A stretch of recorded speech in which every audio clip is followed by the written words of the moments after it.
تمام Islamic users کو السلام علیکم ورحمۃ اللہ وبرکاتہ۔ دوستو آج بات کریں گے حضرت ایوب علیہ السلام کے بارے میں۔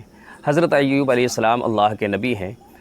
آپ کے والد کا نام انوس ہے، جو حضرت اسحاق علیہ السلام کے بیٹے عیس کی اولاد سے ہیں، اور آپ کی والدہ جو حضرت لوط علیہ السلام کے خاندان سے ہیں، اور آپ کی بیوی جن کا نام رحمت ہے وہ حضرت یوسف علیہ السلام کے بیٹے افرائیم کی بیٹی تھی۔ اللہ تعالیٰ نے حضرت ایوب علیہ السلام کو 7 بیٹے اور 7 بیٹیاں دی تھی۔ اللہ رب العزت کا بے پناہ فضل و کرم تھا آپ کے ساتھ۔ آپ کو ہر طرح کی آسانیاں آپ کو اللہ تعالیٰ نے دی تھی۔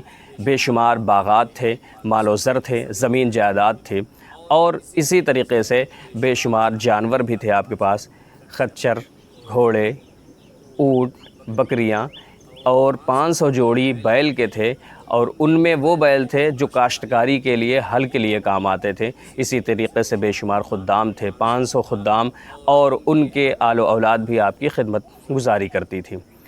پھر آپ کے آزمائش کا دور شروع ہوتا ہے تو اللہ رب العزت کی طرف سے زمینی آگ نے آپ کے باغات، آپ کی زمین جو فصل تھی اس وقت، اس کو، چرواہوں کو، جانوروں کو اس آگ نے اپنے لپیٹ میں لیا اور سب چیزیں ختم ہو گئی۔ جب آپ کو اس کی خبر ملتی ہے تو آپ نے کہا کہ وہ اس کا حقیقی مالک ہے، اس نے لے لیا، یعنی آپ نے صبر کیا۔ اس کے بعد آپ کی اولاد کی باری آتی ہے کہ ایک مرتبہ زلزلہ آیا اور آپ کی آل و اولاد اس وقت ایک مکان میں تھی، وہ مکان گرتا ہے، آپ کی پوری اولاد فوت ہو جاتی ہے، یعنی ان کا انتقال ہو جاتا ہے۔ اس پر بھی آپ نے صبر کیا۔ اب باری آتی ہے آپ کی خود کی۔ ایک دفعہ ایسا ہوا کہ آپ کے جسم میں حرارت پیدا ہوئی اور ایسا محسوس ہوا کہ پورا جسم آگ میں جل رہا ہو۔ تو حضرت ایوب علیہ السلام کو جب یہ پریشانی ہوئی، اس کے بعد آپ کے جسم میں آبلے پڑائے۔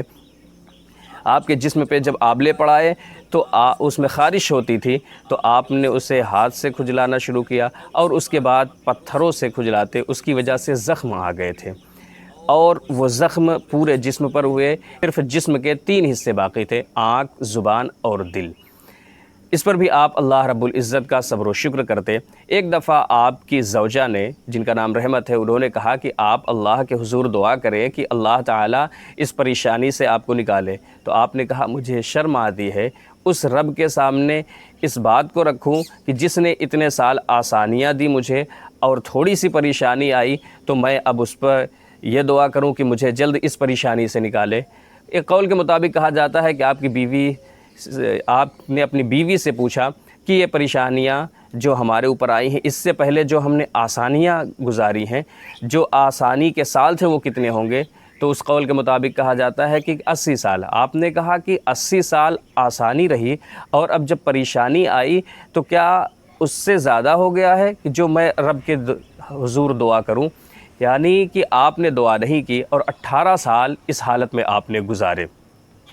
پھر اللہ رب العزت کے فضل و کرم سے آپ کو شفا ہوئی۔ شفا کو یوں ہوئی کہ اللہ تعالیٰ کی طرف سے حکم ہوا کہ زمین کے جس حصے میں ہو وہاں پیر مارو تو پانی کا چشمہ نکلے گا، تو اسے پانی پینا بھی ہے اور نہانا بھی ہے، تو اس سے ظاہری اور باطنی دونوں پریشانیاں دور ہو جائیں گی۔